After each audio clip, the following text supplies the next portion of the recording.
Students, welcome back to your biology sessions. So this is the last slide for this chapter, absorption by roots, the processes involved.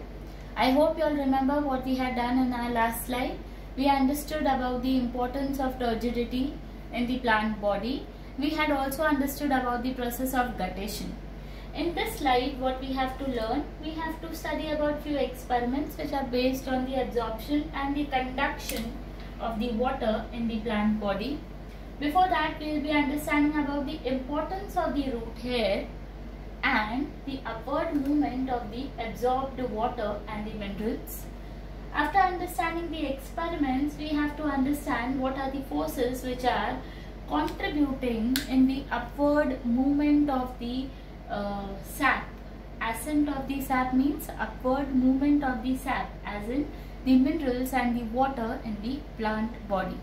But this is all what is remaining in your chapter, and then we'll be through with this first vacation batch chapter. You all would be through with this first vacation batch chapter with me.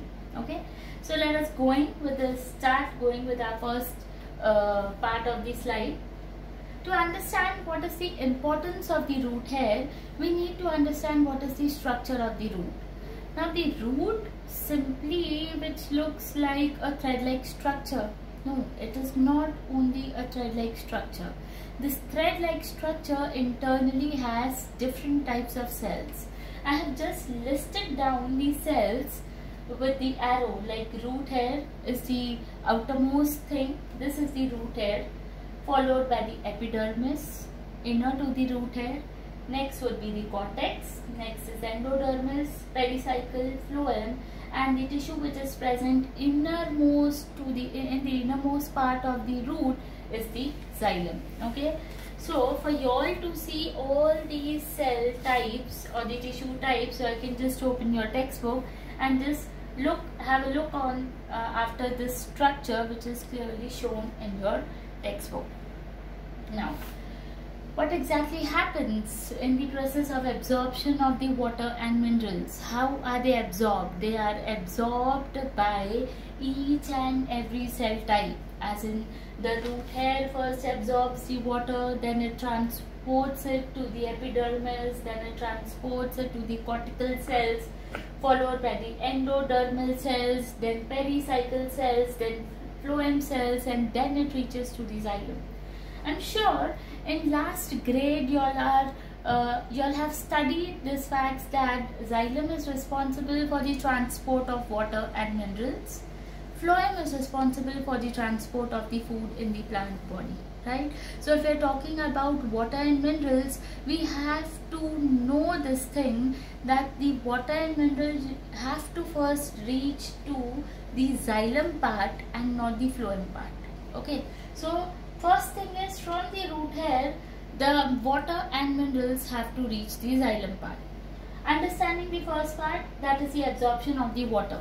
So for that, what is the requirement for the root hair? The requirement is the concentration, the cell sap concentration in the root hair should be high, or the salt concentration in the root hair should be high. The water concentration should be low. As compared to what? As compared to the soil. Why? So that the osmotic pressure, because of the osmotic pressure, the water enters inside the root hair. Okay, and with that osmotic pressure, water moves from the soil into the root hair. It's not only the root hair, slowly and steadily that osmotic pressure is being built up to the neighboring cells, as in एक बार root hair पे वो pressure आ गया, it became turgid. Okay, now this root hair is having high water concentration. Okay, osmosis definition says that movement of the water from high water concentration to low water concentration. If you compare these two cells now, epidermal cells में salt concentration is high, water concentration is low. So water is going to move from this cell to the neighboring cell, okay, making this turgid, this flaccid. Okay, तो इस तरह से water is being moved from one cell to another cell. till it reaches the final cell, that is the xylem, right? So this is how the water is being moved with the process of osmosis, precisely endoosmosis, taking the water inside. How are minerals absorbed? First of all, minerals are generally absorbed in their ionic form, not in the salt form. ठीक है, solution form में absorb नहीं होते हैं, generally ये ionic form में absorb होते हैं. Now, as we already studied that the concentration of the salt is high, right, in the root as compared to the soil. Now the movement has to be from the low concentration to the high concentration. मतलब minerals soil में कम है, root में ज़्यादा है, फिर भी हमको minerals को pull करना है. Why? Because somewhere these minerals are required by the plants. क्यों? For their building up, for their growth, right? We require mineral. Calcium किसके लिए चाहिए? For your building up of the teeth, for the growth of your bones, right? So उसी तरह there are multiple minerals, like for example magnesium is required for the synthesis of chlorophyll. Okay, तो इनका uptake होना in the plant body is a necessity. Okay, so the minerals are being taken up from the low concentration to the high concentration, and that transport, I am sure you all remember, is called as active transport. And when the movement is from the low concentration to high concentration, what do you require? You require energy, and that energy is in the form of ATP. That transport is called as active transport. So minerals are being transported through active transport with the involvement of ATP, right? This water and minerals are used up by the plants for the manufacture of the food, which is done in the leaves. Why? Because leaf contains chlorophyll pigment, right? So this was about the first part of the slide that talks about the importance of the root hairs and the upward movement of the absorbed water and minerals. Understanding about few experiments which speaks or which discusses on the absorption and the conduction. Conduction matlab transportation of this water, right? So the first experiment, this is to show that the roots absorb water. Now, as you can see, I have just drawn the diagrams. Why? That is because I am just going to read out the experiment from your textbook, and simultaneously with the diagrams that are shown on the slide, I am going to explain it to you. So since the first experiment says, let us try to understand, to show that roots absorb water. Now it is a very simple experiment. What is being done? You have to take, pull a plant, uproot a plant, okay, but in such pattern that the roots also are being pulled up, okay, but the roots should be intact. ऐसे नहीं कि roots अंदर ही रह जाए and तुम लोग stem सिर्फ निकाल दो plant की, okay. So if I say you all have to uproot a plant, that means you have to uproot it in such way that the roots remain intact. You have to place that small plantlet in a test tube, right?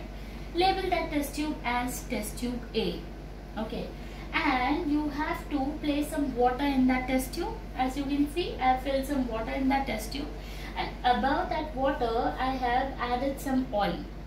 Okay, now this becomes my experimental test tube.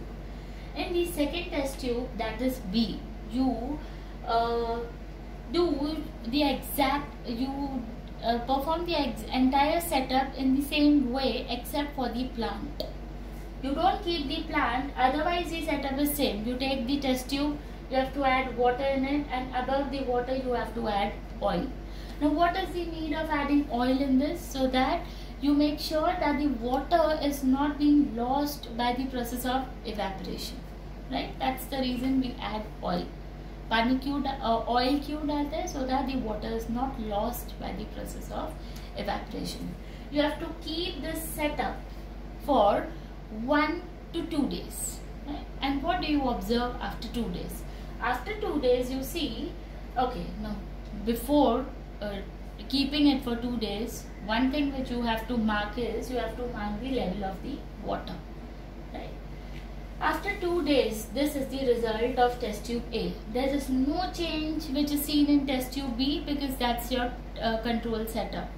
What is noticed in test tube A is the level of the water is reduced.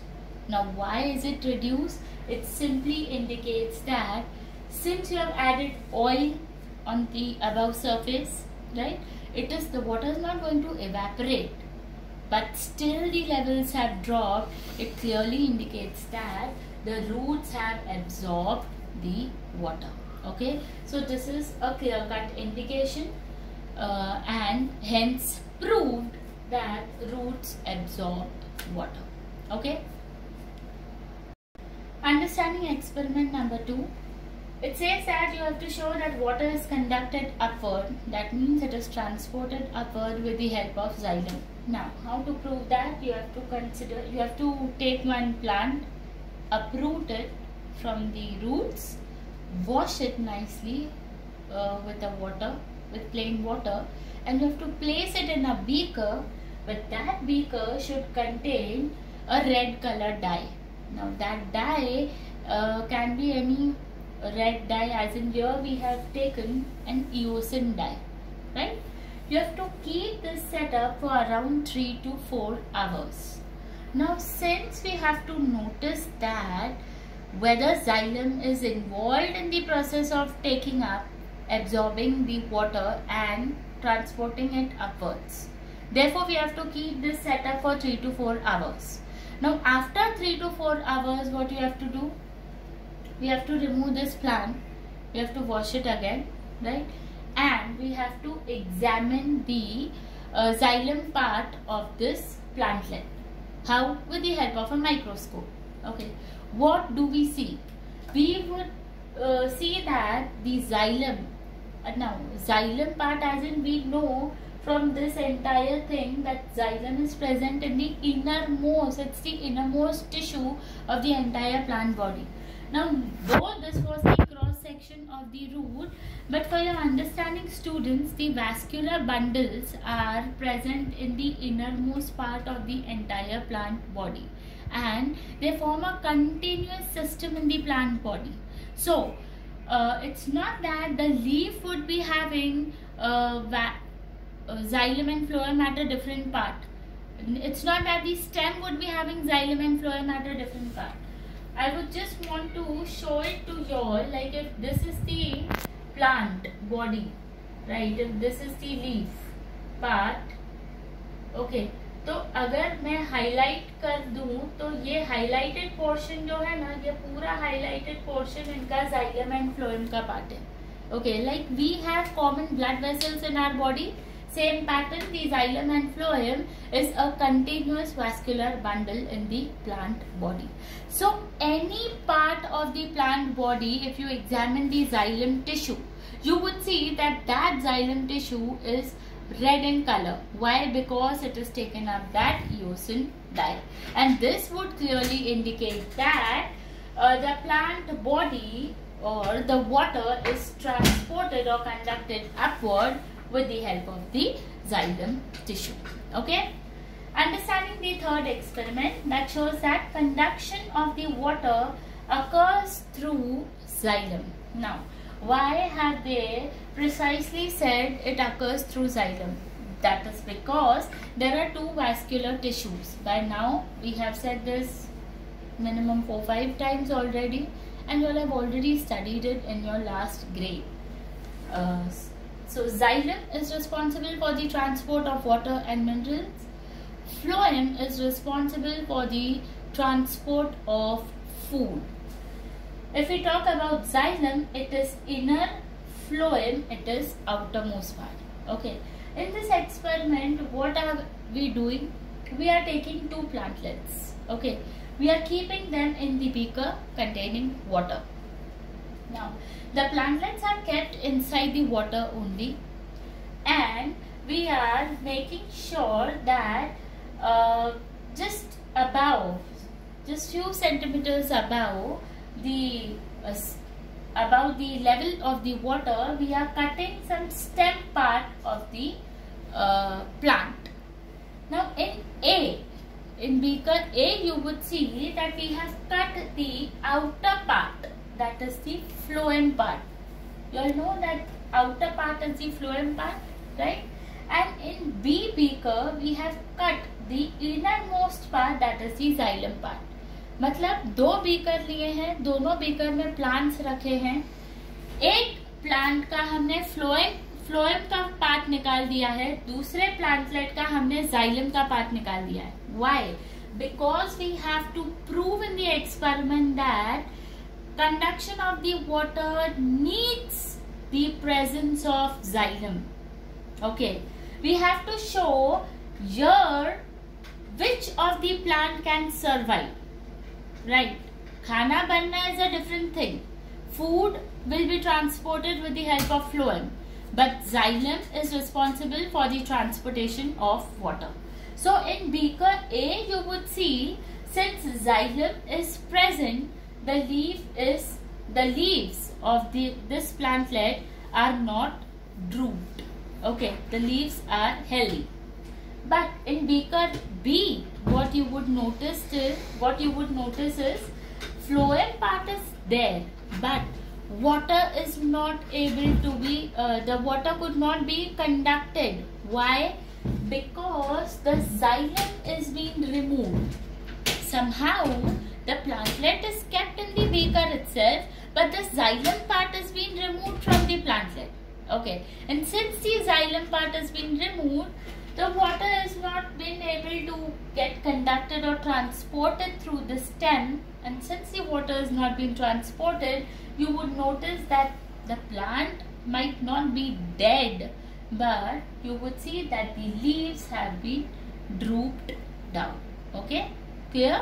So this experiment clearly proves that conduction of the water always occurs with the help of xylem. Right? So this is your third experiment. Fourth experiment. It says that to show that food from leaves is conducted through phloem. Okay. Now one thing which I just missed out over here. When you cut either the xylem or the phloem part of from the stem part or from any other part of the plant body, that ring experiment, such experiments is called as ring experiments. Okay, or they are called as girdling experiments. Okay, they are called as girdling experiments. Continuing with our experiment, the last experiment where we have to show that the food is manufactured in leaves and it is conducted from the leaves downwards through the phloem.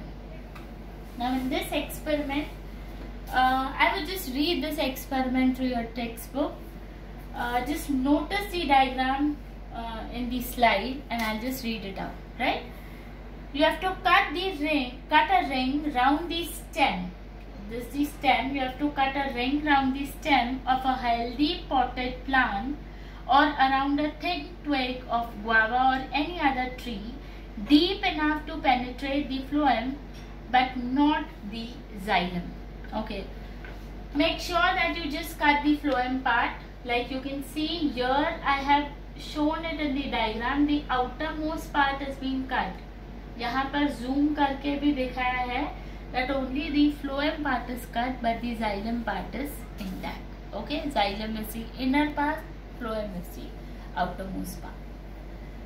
Now it will be seen that the cell sap, yes, it is obvious that since xylem is responsible for the movement of the water and the minerals, so it is seen that sap starts oozing out from the cut margin of the stem, showing that the sap in the peripheral parts flows in the downward direction. Now after some time, after some weeks, you will observe that the part of the stem above the ring has grown in diameter. This is the initial stage. This is the later stage, that is after few weeks. What is it trying to say? What is the experiment trying to say? Initial stage में the cells have oozed out, right?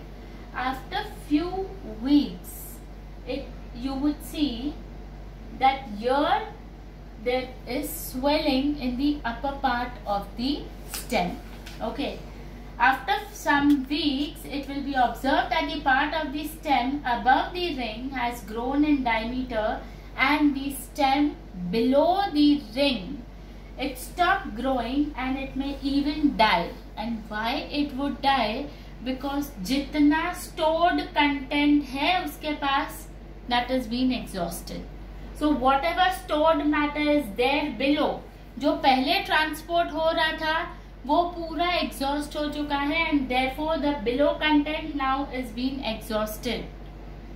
Upper content would still continue to grow.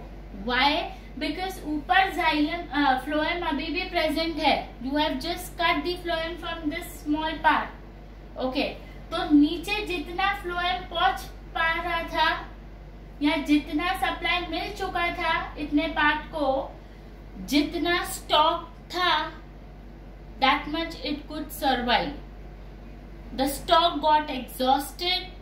The beneath the thing, the plant part which was below the ring, that could even die. But the ones which is above the ring, that could continue to grow, clearly indicating that it is the phloem that conducts the food from the leaves in the downward direction. Clear?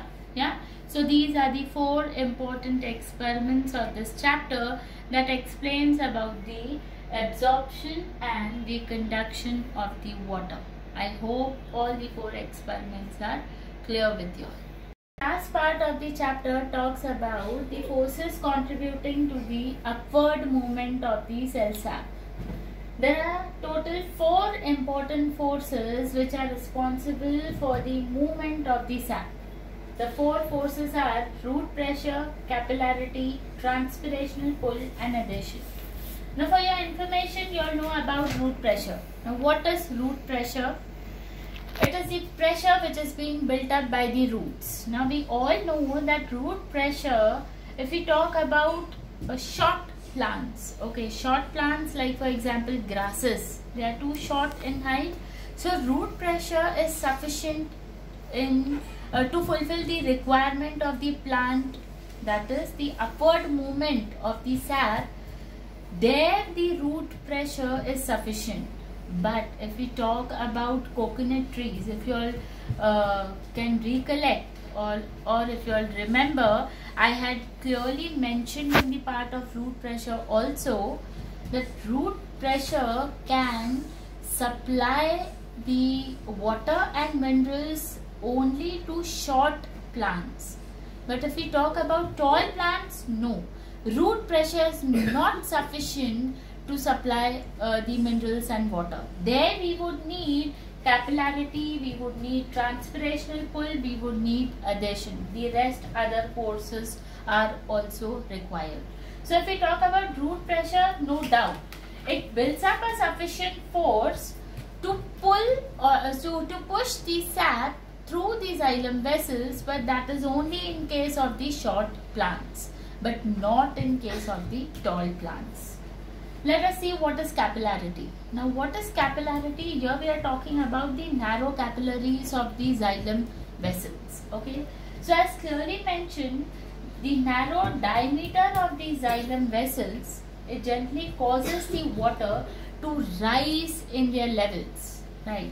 We know that because of the process of transpiration, there is loss of water through the plant body. And since there is loss of water in the plant body, what happens is vacuum is being created in the entire plant body. And to cover that vacuum, what happens is the tube of xylem, okay, how does it behave?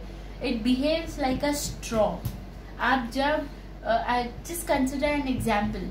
When you have coconut water, आप straw डालते हो, right? What happens? What do you do in that?